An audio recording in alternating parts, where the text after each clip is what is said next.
Good afternoon, everyone. We will call the meeting to order, and we will start with our land acknowledgement.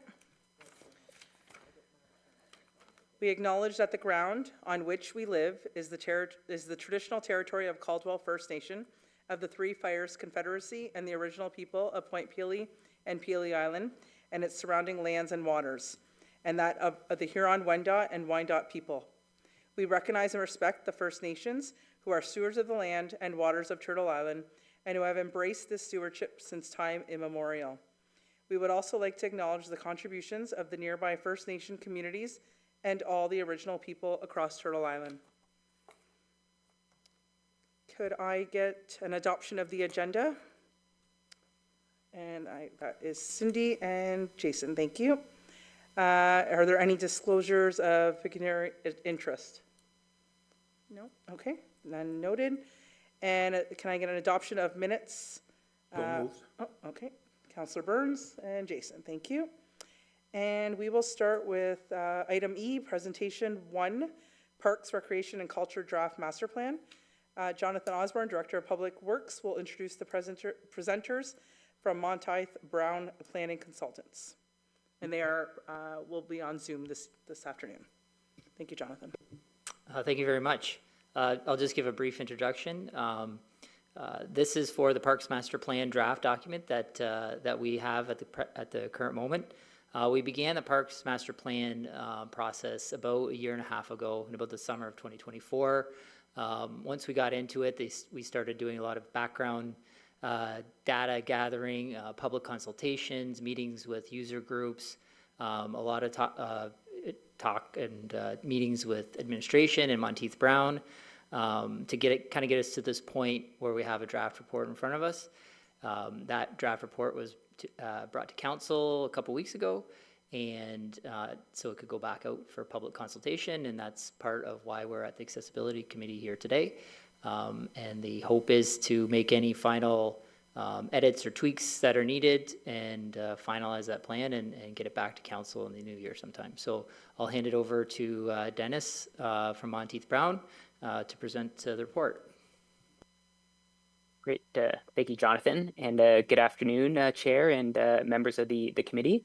Again, my name is Dennis Kwan. I'm the Senior Planner with Monteith Brown Planning Consultants. Joining me today virtually is Jamie from our office. She's going to be supporting me today to take notes during the discussion portion. And again, I'm here to present the draft master plan and take any comments from the committee to consider as we continue to move forward to finalize the plan. So we've, as Jonathan mentioned, we've undertaken a lot of consultation to date, and we've heard a lot of different perspectives, and we're looking forward to hearing from the committee today and having that accessibility perspective on the master plan. So I have a bit of a presentation, and I'll also share my screen here. So looks like so I believe I should be sharing the correct screen. Can I get a confirmation that you can see? Yes, we can see the screen. Thank you. Presentation. All right, perfect. Thank you very much. So the purpose of the master plan is to provide the town with a guide to make decisions on future investments towards the year 2045. So the master plan looks at a number of areas, including indoor and outdoor recreation facilities, cultural facilities, parks, open spaces, trails, as well as programs and services that take place within those spaces. We're currently in phase 3 of the project, so we now have a draft master plan before you. Again, it's not final, but we're in the process of testing the draft recommendations with the public. So we're currently in that review and feedback process in that period. And once that process has wrapped up, we'll review the feedback and, if necessary, undertake any revisions to the document and have the plan finalized in the new year. So in terms of timing for the feedback period, it's targeted to end this weekend on the 23rd.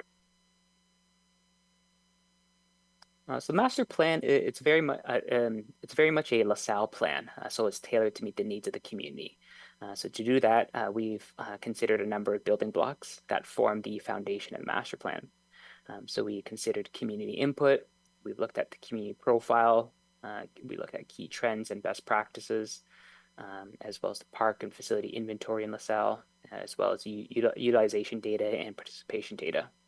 And we've also reviewed key background documents and policies to ensure that the master plan aligns with any relevant materials, such as your new strategic plan, your accessibility plan, and things of that nature. In terms of the community, LaSalle has a population of about 37,000 residents, and over the next the planning period, you're projected to grow to about 52,000 residents, with the majority of growth expected to take place within the Howard Bouffard Secondary Plan area. Provincially, statistics suggest that about 28% of the population could have some form of disability. So it could be physical, mental, intellectual, or sensory impairment. Your population is also growing, but we can expect that all age groups will grow over the planning period. LaSalle also has a higher median household income compared to the county and the province, but we recognize that not everyone falls into this bucket. You do have a portion of households in the community that face financial barriers. So what all these statistics means is that the community is growing, the community is changing, and that there are needs for a range of parks, recreation, and culture opportunities that appeal to all age groups, interests, and abilities across the town, which we have considered in developing the master plan and its recommendations. So in addition to meeting with the accessibility committee today, we've undertaken a lot of community engagement, and we had a number of engagement tactics. And this included using the town's website to get the word out. We held a number of in-person public open houses. We undertook a community survey that had about 1,000 household responses. We also had focus groups and interviews with stakeholders, staff, and members of council, as well as a written input. So we felt that this was a really well-rounded engagement strategy to collect as much input from as many people as possible. And we're very happy with the amount of input and feedback that we've received so far. So in terms of what we heard through the consultation process as it relates to accessibility, we heard requests for more accessible playgrounds, as well as greater access to the waterfront. The need for accessible indoor spaces was mentioned, particularly with respect to the Riverdance Community Center. There's a desire for more park amenities, so things like more washrooms, more seating and shade, paving parking lots, and increasing trails, as well as paved trails was heard. So these types of amenities help make parks barrier-free and more inviting for users. And there's also a desire for a greater recognition of Indigenous peoples through your park system and your recreation system. Continuing to offer inclusive supports for recreation activities was heard.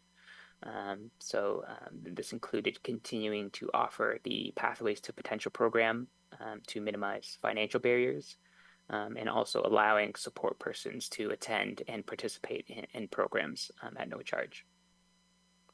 Through the community survey, we heard that 69% of respondents agreed that the town's parks and recreation programs are inclusive and accessible of all residents, regardless of their income, ability, orientation, and background. And we also heard that 25% of survey respondents experienced some form of participation barrier. So among this group, the cost to participate in having a physical disability they identified was a barrier for them. So in terms of how the master plan supports accessibility, the master plan supports continued development of park amenities, particularly at the Volmer Culture and Recreation Complex.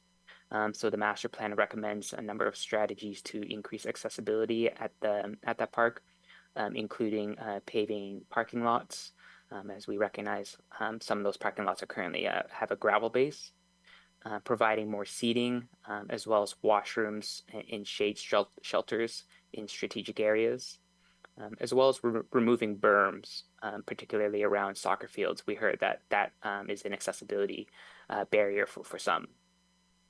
We also heard that we also recommend providing more pathways, particularly paved pathways as well, to ensure that there are accessible pathways throughout the park.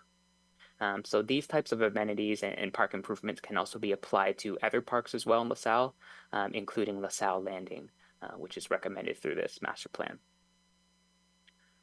All new and redeveloped playgrounds should have barrier-free components. So the level of accessibility should vary based on the park type.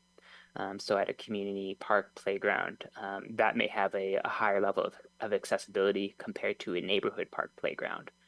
So things such as rubberized surfaces, we know those are highly desirable playground amenities, but they do come at a higher cost that would make it cost prohibitive to provide at every playground. So the master plan recommends that those types of materials be used at some of more of your major park locations.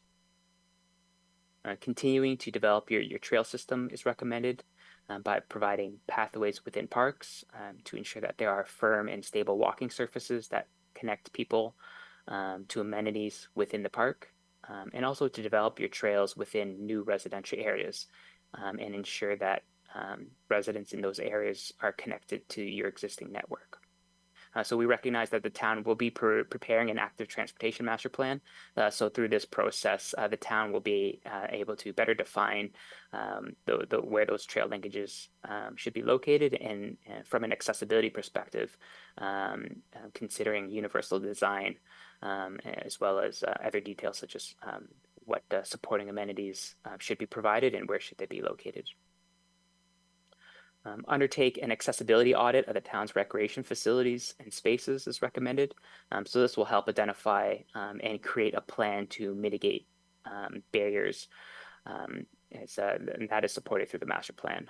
So this will include looking at facilities such as Vollmer, the Civic Center, and other facilities, including the River Dance as well, to have a closer look at those facilities, identify where are those barriers, and to create a plan to address those barriers. Establish an inclusive parks, recreation, and culture policy. So this is a policy that many municipalities have to formally recognize that inclusion and accessibility is important for the community. So looking at things such as programs and services, ensuring that they're accessible and inclusive for everyone. So this policy could speak to things like the identifying the town's commitment to inclusion, diversity, and equity, and also speaking to things like program and participant supports. What are those funding supports? Staff training as well in other important areas. Exploring strategies to better recognize Indigenous peoples and to encourage their participation in parks, recreation, and culture. So this could be things, so there'd be things that could be done, such as establishing edible gardens, integrating Indigenous public art and educational signage, as well as Indigenous programming, and having a diverse staff team. Ensuring that all public spaces are safe and welcoming for staff and users is also important. So this could be done through staff training and development, park and facility design, as well as general public awareness. And continuing to engage the Accessibility Advisory Committee to get your input and feedback on identifying and removing barriers within the town's parks, recreation, culture system. So that'll be important to continue engaging the group to minimize barriers. So as recommendations come forward for facility development, facility redevelopment as well, that you'll be able to provide your input to ensure that accessibility concerns are considered and addressed where appropriate. So in terms of next steps, as I mentioned, we are currently undertaking public feedback on the draft master plan. So that's going to be ongoing until this weekend. So once once that's passed, we'll take all the feedback that we heard through all the different avenues that we have for collecting feedback, including what we hear today. So we'll review the feedback and make any necessary refinements to the master plan and have that back to council early in the new year. I should mention that we did receive some comments from one of the committee members earlier this afternoon who was not able to attend. So there were a lot of great comments in there. So we'll be sure to review those comments closely and look for ways that we can strengthen the final document. So thank you very much, everyone, and I'll pass it back over to the chair for any questions or comments from the committee. Thank you. Thank you. Okay. Does administration have any further comments? No? I will ask the committee if there's any comments from anyone. Jason? I think it was really well done. I guess put a lot of thought and effort into it, so we appreciate that. I agree with having more pathways at the soccer fields. It is difficult to push a wheelchair through the grass to go watch, friends or cousins play. So if we can incorporate that somehow, that would be great. And I understand that the cost is higher for that, the rubber surface at the parks, but it does make it a lot more accessible, as well as having the playgrounds that are fully ramped. So when someone comes up to the park in a wheelchair, they can't climb up, right? I understand there's transfer points, but it's a lot more difficult for them. So if we can have a ramped playground like we do at Heritage, maybe at LaSalle Landing, that would be my feedback. Thank you. Anyone else?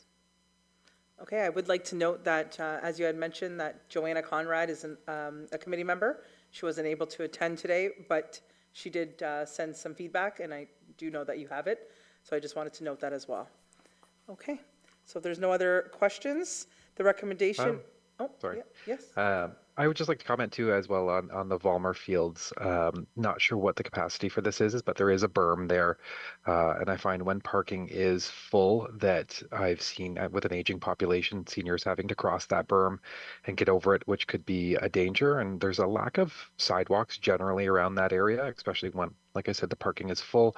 You have people parking on the grass, you have people parking kind of everywhere, especially during soccer season.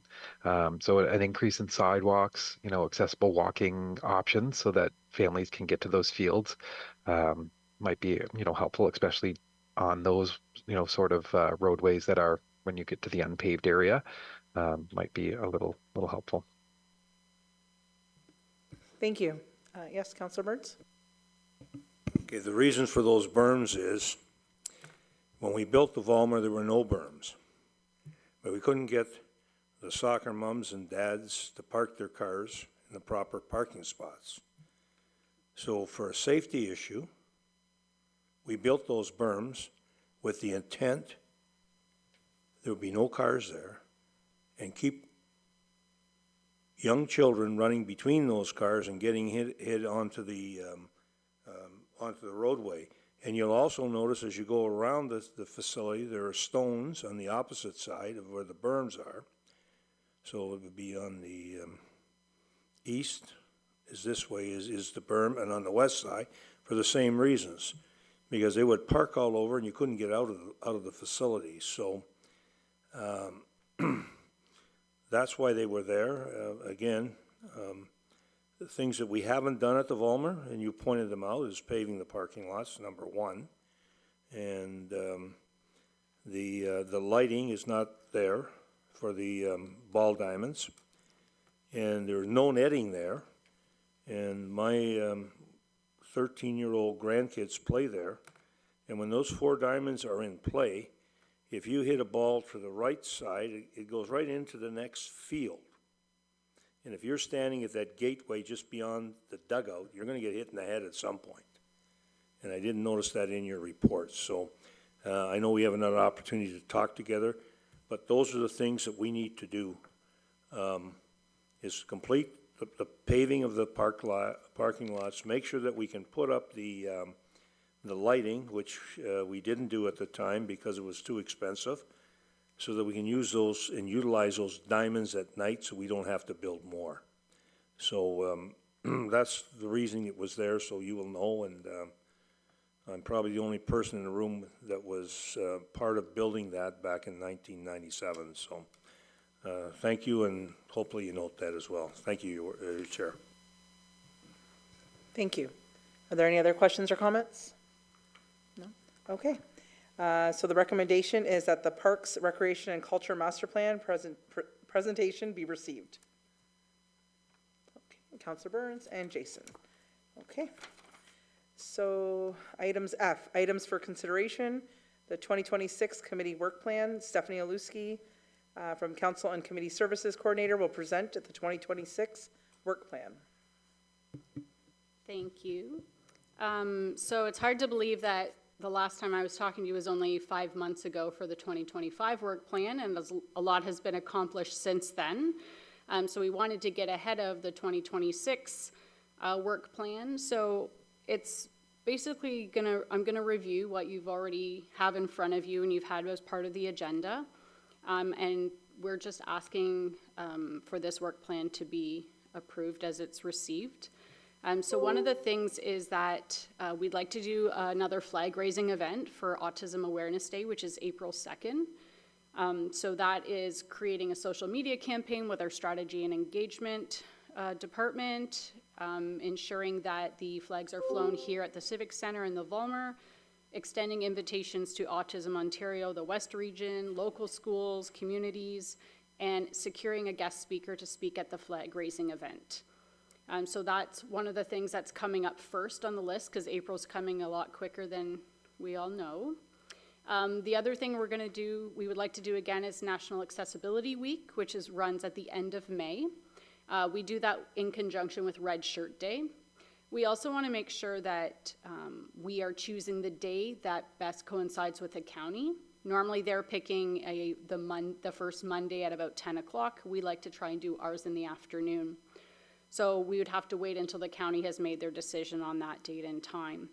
One of the things that we would like to do again for this Accessibility Week is, again, securing a guest speaker, which we had Ms. Conrad speak at last year, and it was really well done, but also securing an ASL interpreter.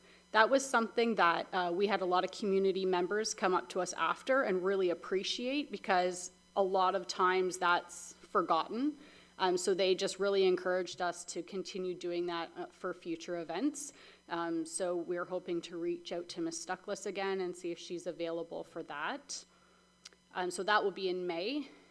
Coming up in next September is the County of Essex Fest for All event. As Ms. Ouellette had explained at your last meeting, it was very well attended. We had a lot of compliments for the Town of LaSalle's booth. We had our programming department there, our strategy and engagement department there, just providing a lot of information, a lot of cool prizes and toys, but just being able to showcase what the Town of LaSalle has to offer. So we are looking to do that again. And then in the meantime, continuing to engage in ongoing learning initiatives with potential speakers. We've had Julie Sawchuk on our list for a while, also Sonia McMahon, thank you, from the Mental Wellness and Overcoming Barriers from CMHA. I know for 2025, we had the John McGivney Center speaker, and she was fantastic. So we always want to be doing things that provide us education or training online. As the legislation is constantly changing, we want to make sure that we are keeping up with what needs to happen in our community. And then for October 2026, in that last quarter, being a part of the municipal election accessibility plan, identifying barriers, whether that's before or after the election, always obtaining feedback, whether it's from the committee or if you have, members of the community that are saying this is a barrier, to bring that to our attention.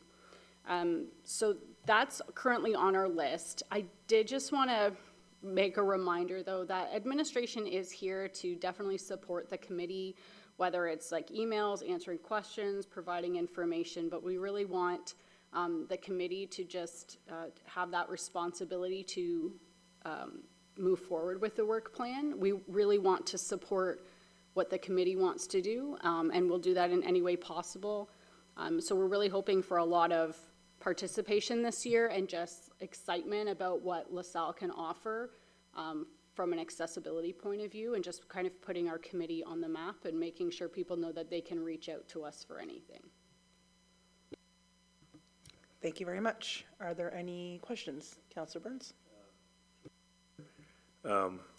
Amherstburg held the county accessibility day. They had the excellent to watch the baseball game was excellent, and I certainly would be in favor of trying to get the county event to come to LaSalle, because there's so much there in that one day that I didn't even know existed, and I'm on a committee, so it was very educational for me, and I'm sure people who have these disabilities are looking for that from our community, on ways of how do we help them become more inclusive and feel part of this community.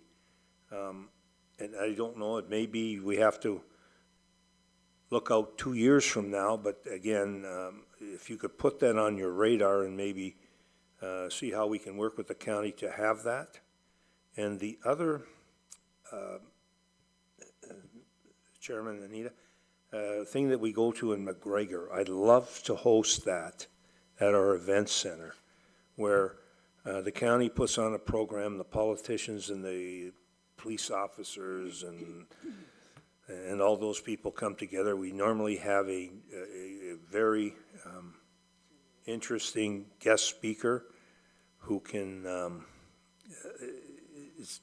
expand my horizons, and I'm sure everybody else in the committee, but it would be a perfect thing for us to have through, what's the name of the committee? Community Living, to invite them to come at the Vollmer, and we host it, and I think it would be a good thing. And again, this would be a long-term goal rather than just a knee reaction. How you can fit that in, I leave that challenge to you, and thank you very much for what you did bring and the report. Thank you. Any other questions or comments? No? Okay, I do have one comment, is I think I suggested it via email, but I will send it again. There was a fantastic guest speaker. He is from our area. He's a Paralympian in sledge hockey. He's won world championships, and he would be incredible. I did mention to him perhaps maybe coming to a future accessibility meeting, and he was thrilled to do so. So I'll send you that information to him, and maybe we can get him on one of our agendas as well. Okay. And if there is no other questions or comments, the recommendation is that the 2026 work plan be approved as presented. Councillor Burns and Cindy. Okay. Are there any questions or statements from members of the committee? No, nobody? Okay. All right, our next meeting is scheduled for February 18th, 2026 at 3:30, and we will adjourn. Thank you.